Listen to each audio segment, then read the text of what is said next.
What's up, guys? Welcome back to Will of DDT. We are bringing you another episode of Pirate Rumble. This time we're kicking off a sort of interesting sub-series here. I'm Anonymous. I'm joined here by my co-hosts Mujinator and Bia. And this is actually going to be a double case tournament. We're going to be reviewing the footage from the top tables. This tournament was hosted just last weekend by Sully's Abode. For those of you who don't know what Sully's Abode is, Bia, why don't you give us the plug? Right. Sully's Abode is one of the local card shops. Opened up a year ago. It's my personal locals go there every week. It's fantastic, great community, extremely competitive, and I'm a good friend with the owner. You know, we have a great personal relationship, and he went all out just this past weekend on Saturday. He put together he wanted to mimic like a treasure cup or a regional. He got the local judges together. He had deck list submissions, and it was almost 170 players. So he really wanted to create a hyper competitive environment to get ready for Nats, because Nats is in 2 weeks, right? And we had an amazing day of games, man. And he recorded it, and he was cool enough to reach out to us and ask us to cast these games. So we're really happy that we were able to partner with him on this and bring to you guys the footage from Chicago's first big in-house tournament. Yep, exactly. I mean, like you said, huge turnout, and just the average freaking Wednesday just playing for a freaking winner card at Sully's is a super sweaty feat. So this was like sure as hell, like a lot of competitive players showed up. So if you guys are looking to observe some really good games for Nats, this is going to be some great samples right here. So this camera was set up at table 1. You're going to be seeing the top high octane gameplay from all the best players. With that said, let's get right into it. Let's start playing these games. Spoiler alert, if you're expecting to see Mujinator or I actually playing, unfortunately we weren't able to attend the event ourselves. We had some personal family obligations, but we're happy to attend it post. We were there in spirit. We were there in spirit, but now we're able to be there live with our live reactions. So we're excited to get this going. Yep. Let's kick it off. All right, so funny enough, if you can't tell by the sleeves on the left side here, this was actually me playing in the first game. So, coincidence? Coincidence, anyone? I don't know, man. I know this is only round 1, so there wasn't really a top table. But what was your reaction seeing a Zoro right across from you in this Dude, meta? it was actually hilarious. So I walked to this table, and I saw this guy sitting there, and I had met him at Mitsuwa when I went to the Chicago pop-up One Piece shop. I had met this guy there, and I was small talking with him, and he said like, hey man, well, nice to meet you. And I asked him what he plays. He says, I pretty much only play Zoro. I've been playing for like 6 months now, and I only ever play Zoro. So I saw this man's face as soon as I sat down. I'm like, oh god. That's really crazy. And just looking at the gameplay right now, he's doing exactly what Zoro has done since he came out. It's he that just one. Swings with rushes cards. He has a chopper on board. It's like Zoro was never gone.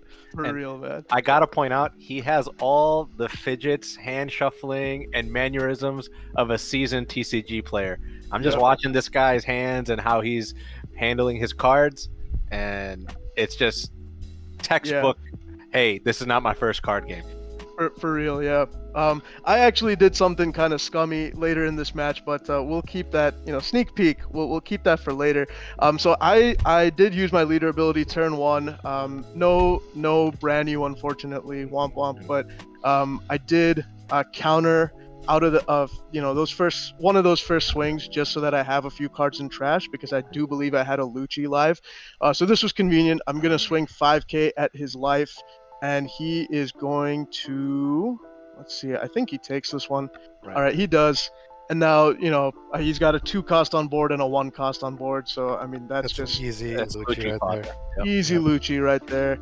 And Anonymous, coming to the game, do you feel like your play style playing against Zoro has changed since, switching to Sakazuki? Or is it kind of the same, don't swing out life, focus on his board, and make him run out of cards? Or do you feel like with the Sakazuki play, you have to play a little differently around how Zoro's rush usually goes. For sure. No, that's actually a great question, Mujinator. So that right there, you'll see like I swung 5k at his life because the thing is, if I swing 5k at his Zoro, right, at his rested Zoro, it's like what's the point? If he takes that hit, then I just literally wasted my leader swing because I was gonna play a Lucci and kill it anyway. Exactly. So you really have to assess like what are you able to kill, and if you're able to kill it via effects, don't bother swinging at it with your, Right. with your units, leaders or units. So he's swinging 6k there, and I'm gonna counter out with the Tashigi. Always want to use Tashigis because those are recyclable. And then he just jet pistols the Lucci, which is a little weird to me. Yeah. And that's what I wanted to say. I think Zoro and Red in general, even though it feels weaker, is a pretty solid read because it's so good into Sakazuki, right? And I feel like it's not a bad call overall because I think Rush is strong going into a meta where you have 4 life leaders. That's fair. Right. A lot of 4 life leaders, or if you just know like a singular 4 life leader is what everybody's going to be playing, Zoro does make a lot of sense, right? Yep. And But then one like thing- cards like sorry, 1 second, Mujinator. Yeah. Like any deck that can run Diable Jambe and Jet Pistol right now is just really smart because Purple Luffy has a bunch of 6k blockers. Yes. Sakazuki has a bunch of 6ks, and then anything that can get through like a desperate Rebecca or what's his name? Why am I forgetting his name? Borsalino. Like if you just wall up with Borsalinos and Rebeccas, Diable Jambe gets you through that. Yeah, So sure, I it's don't at think. this point. Yep, there we go. Yeah. Oh, there's so a man cherry. yes, sir. So like you were saying, Borsalino, even though Diable Jambe and Rush Luffy, go past it, blockers are still going to be your friend in this matchup. And I can't lie, I saw everything I needed to. So I got my force Borsalino right here. Yeah, one thing I'm noticing is that you're seeing everything you wanted, and I'm just looking at the Zoro side. It's like turn 4, and he has no cards on the board. Right. Usually, by this point, Zoro has at least like a buggy or a bunch of other 1-cost cards. I'm not sure if that's what you still build Zoro, but just going off my previous knowledge, he's supposed to have a lot of low-cost characters on the board and just winning with them. But with Lucci, he can't do that anymore. And now it just seems like what Zoro does best, he's not able to do against Sakazuki.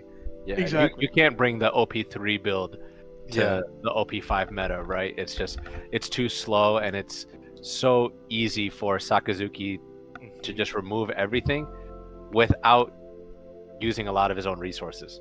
Yeah.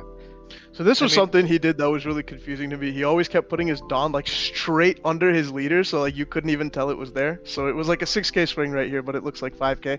That's really So that confused me a few times, but I was just gonna block it with the Borsalino, and I throw a 2k counter on there, which is a little overboard, but Tashigi's always the best counter to use. So I mean, just look at this point of the game. You have a Borsalino blocker that you're swinging with, and then you have a Mancherry that's still rested.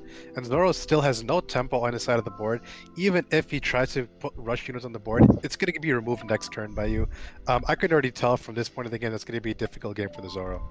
But that's still his best option, right? Because Yeah. no matter like any deck that goes into Sakazuki, whatever you put on board is at risk of getting KO'd, right? So at least with the rush, you're getting a swing the turn it's played.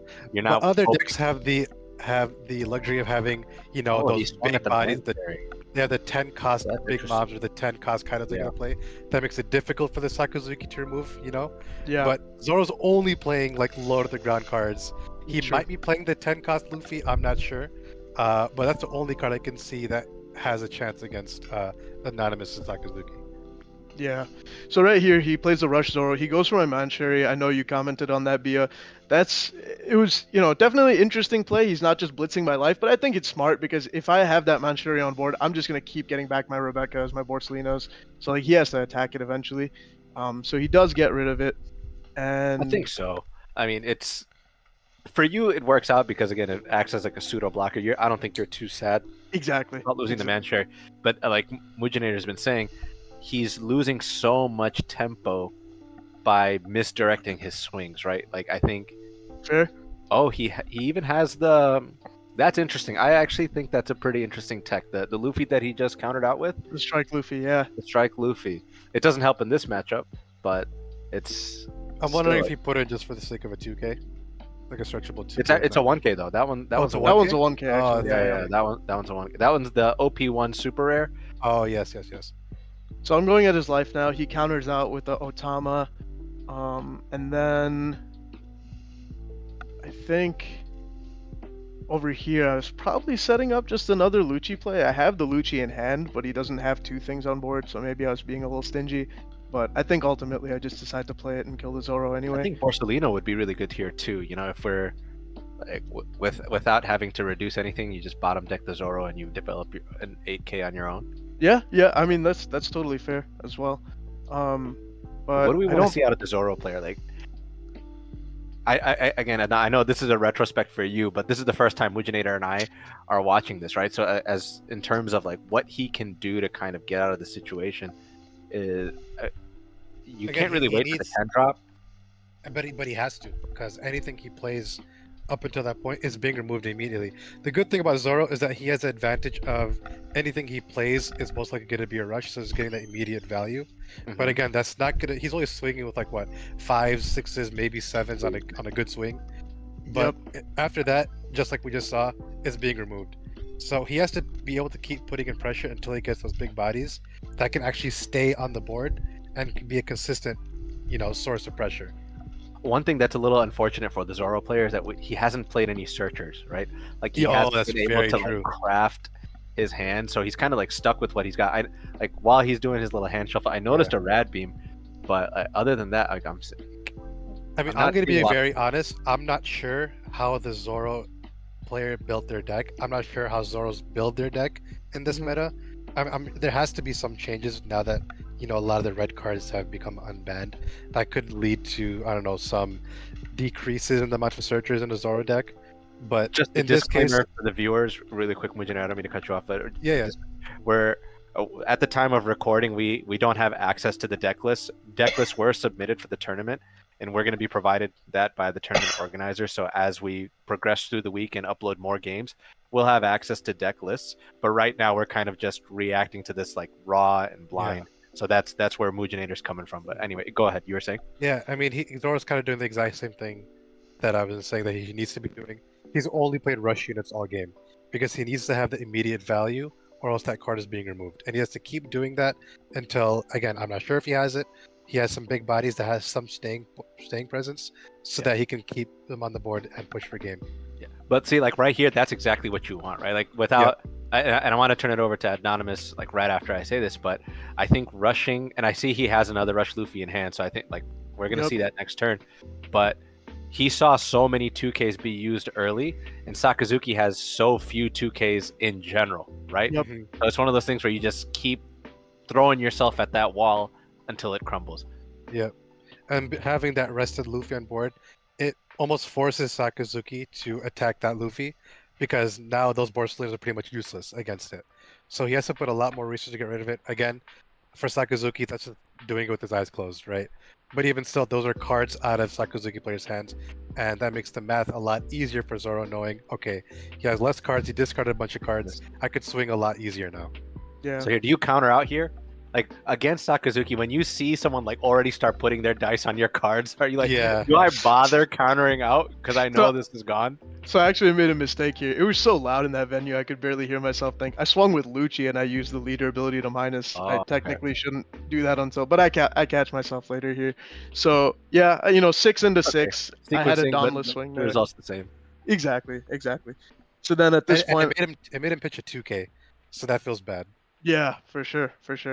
So that's the thing. Sakazuki wants to attach as little Dawn as possible when he's swinging until he's like really ready to go for game, because you never know when that Dawn, especially against yellow, might be needed for removal for things that you weren't expecting that are coming out of life, or even against red.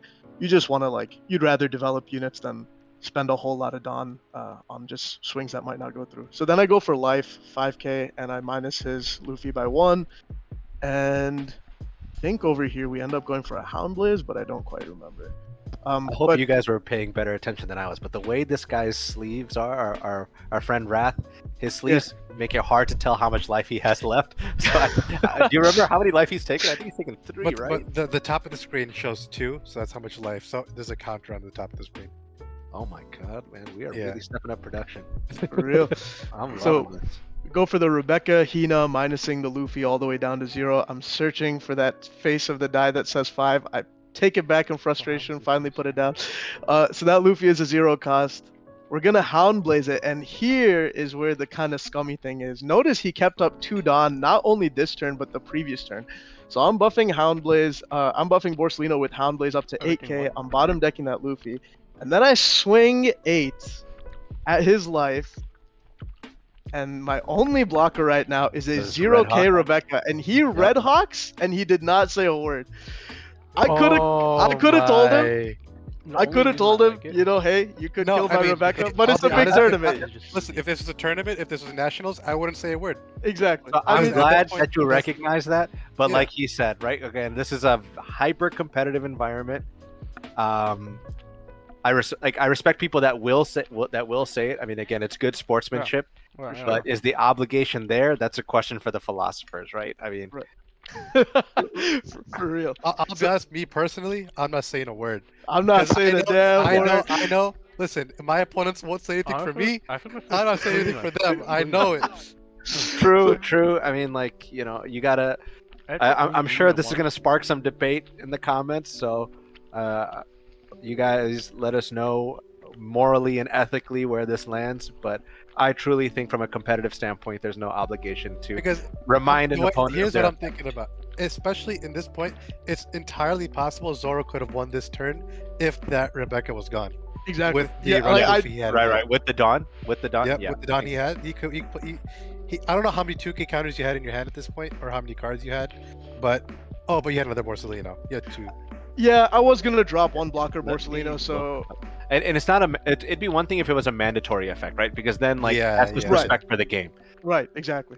Right. No, that's actually, like, you know, someone else was asking this. Like, if you put 2 Dawn on Cat and swing and check life, and then the person who swung with Cat says, oh, 7k, right? Like, that's not 7, that's 8. No, because you use the effect. You know what I mean? Like, you have to call that out. That was a discussion that happened later. This was like, it's technically an optional effect to kill my unit, you know, so I didn't say anything. It is. Yeah, and then I had the Borsalino, so I'm not sure if he could have won, but it's honestly, it's entirely possible. Blocking with the 0k feels a lot better than blocking with the Borsalino, so regardless, I would have been in a worse spot if I had, allowed him to do that. But again, you didn't say it, so it is what it is. I know I keep talking about this, but as someone who played a lot of Zoro back in OP1 and OP2, Bia, is 10 cost Luffy something you would even want to include in a Zoro deck? Is that something we should even be looking out for if people were to take Zoro into these big tournaments? I think so. I mean, he's just a very strong generic red card. I mean, like, early on, outside of like the OP2, OP3, and OP4 builds where you're super low to the ground and we had Dadan and all of that stuff, where it's just hyper efficient to go wide, it's not the same case now, right? So you need those big bodies that can really push your game, get you over the edge. And one card that I would recommend for a lot of red players or even red purple players is the new 1 cost Nico Robin, right? Because that is a direct counter to Rebecca. Right, it's an easy 1 cost. Because it KOs anything with 1k or less. So I mean, you can make plays like you can KO a blocker and then you can drop a Luffy and stuff like that. Like, it's, I don't think it's. Now, if you're sorry, I don't want to cut you off, but if you're the Zoro player here, do you just want to keep swinging at life, or is it now time you got to take care of his board? You got to take care of his board because you lose next turn, right? That's what I'm thinking. You lose next turn if you don't. I think that's the decision he's making right now. Is like, I have to get rid of that pressure on board, and I want to see who he ends up attacking. And he does make that. He does make the right decision here. Yeah, he ends up attacking Borsalino. Okay. Yeah. So it was funny. I remember I commented, I was like, he plays his 3rd Luffy right here. And I was like, man, another one? And then he looks at me and he looks at the 3 Borsalinos on my board. And I was like, my bad. Like, I really had no right. Like, the audacity, man. The audacity. I only run 3 Borsalinos in the deck. I saw all 3 of them. Like, I really had no right to complain. But yeah, no, he swings at that Luffy. Again, I'm just going to go 6k into 6k at this point, so I trash a Kuzan, draw a card. Yeah, so I know you're playing the slow game, right? You're not trying to blitz his life. You're focusing on keeping his board clear so that he has. Yeah, Sakazuki does not need to blitz. All the pressure is on Zoro. Sakazuki's chilling at this point. Oh my God, there's that forehead. And I should be neutral as a caster, but I hate brand new. It does look ridiculous. It has an Super alt art flathead. that's only out in Japan, and I'm really waiting till we get that, man. Like that looks so much nicer than this stupid artwork. But I grabbed the Ice Age because I think honestly it's all I could grab. But But yeah, again, like how- I think it's interesting to note, like the highest. all right. Sorry for the technical difficulties, guys. We are back. So anyway, yeah. Last thing we did, I end up using my leader ability to trash and draw, and then I Great Eruption his Luffy, so it's down by 2 cost. And he And just dropped a then- rad beam. Yep, he dropped a rad beam to protect the Luffy, which was just 6k into 6k. He used a rad beam, so he's got nothing in hand at this Yeah. point, really. I think he's only got 1 card left, in fact. Yeah. Is it even worth dropping the rad beam at that point, knowing you're just gonna keep swinging at it? Like Yeah, he but was what like, else are you gonna for do, what? right? Now it's, What else now are it's you gonna gone. Like he could have used it for his life. I don't know. Like it just feels bad knowing that Luffy's gonna die the next swing. For sure. I think at that point he should have let This is kind of the Luffy phase where you check out, right? When you switch to top deck mode and your Yeah. opponent has a full board, you're kind of like, all right, it's you're going through the motions. Yep, exactly. So just because I saw he had a jet pistol earlier in the game, I think over here I end up deciding to attach 2 to Borsellino, but I don't swing with that one. I swing with the other one. So if he gets a jet pistol out of life, he can't kill the active one. So I still have a blocker up. So Smart. then and then with the That's some remaining 4 metagaming Dawn, there. yeah, definitely a little bit. And then we drop the Rebecca, and just for the body, we throw, or no, we just grab a counter from garbage. Okay, from trash. Oh no, yeah, okay, we grabbed we grabbed the counter from trash. We already You had the play the Hina in Hina. hand. Yeah, there we go. Okay, that makes sense. Yeah. So you've set up lethal next turn. Exactly. Yeah. And I feel for this Zoro. He has not kept a card on the board for more than 1 turn the entire game. yeah. And I know it just feels so bad as a Zoro player because that's basically Zoro's game plan. You buff up whatever's on board, and there is the first searcher the entire game. But I Oof. fear it may be Yeah, A little he too just saw late. all Too the CKs. I saw what he searched, and it was all Otamas and Makinos. Makino, yep, I saw it too. And that's another thing you want as Zoro. You want your Makino combos to start like generating value ASAP. Yep. Your main, hope would be to swarm the board with 1 costs, and Yeah, you want to see yeah. your Namis, your Namis into Dodons. It's definitely. it's rough when that doesn't happen. I mean, yeah, granted he saw a lot of his rush units early enough, Mhm. but his hand advantage dwindled so quickly. Yep, exactly. But, big respect to Roth. I mean, he played it the best he could with what he had. Yep. But like I said, now we're just going through the motions. I mean, we have everything on your board can swing except Rebecca. and that's just honestly you could probably just block this. Yeah, he's If you swinging wanted to. 6, and Yeah. I think I just eat it with the Rebecca, honestly. Is I that think six? he's I don't think he put Don on leader. again. He puts his Dawn puts, like it's- directly under the leader, so like it's you can't even Just tell. full It's on there. stack. Yeah. So yeah, he's going 6 there, block with the Rebecca, and then I think he drops maybe another Luffy here. Did he play all? This is This the is third. there 3 or Luffy. 4. This is yeah, my bad. This is the third Luffy. I think Third it was Luffy, yeah. yeah. So I called it out a little earlier there, Good but for him, man. Good yeah, for him. he's trying, man. He's trying. Just put you at 0. Just to say you did, you know. Just to say you did, right? Make the game close. And Well, that's honestly, one like thing. the smart, like the efficient move is to go after. If he's swinging Another 8, I go to Borsellino. Lucci. Or Borsellino. So he's swinging 9 at the Lucci actually right now, and I asked him how it's 9, and then he showed He me has that the there's Zoro. Yeah. there's a Dawn under Zoro. Yep. So he ends I up mean, at going. this point, I don't agree going with the Borsellino because again, if Anonymous is going to go for game next turn, Mhm. Borsellino swings for 5. He doesn't swing for 6. Right? He's only 6 on his opponent's turn. So I was actually considering, because of your exact reasoning, Bia, to block with my Borsellino there, Mhm. just because it's 1k less than Lucci, and I probably have lethal next turn. But I was like, you know what? I don't. You think it couldn't though. He was matters. unblockable because he had 2 Don. Oh, Yeah. you're right. You're right. So that swing was guaranteed. Fair point. So at this point, no blockers, no barely any cards in hand. I think he might have one or two. I think And he has then, two. Yeah, two cards in hand. yep, two. And then we're just gonna go easiest math in the world. just jet pistol safety. Just attach those two Dawn Yeah. in advance, just so you don't get wrecked. Yeah, And 779 here is the way to go. yep. And we go 7.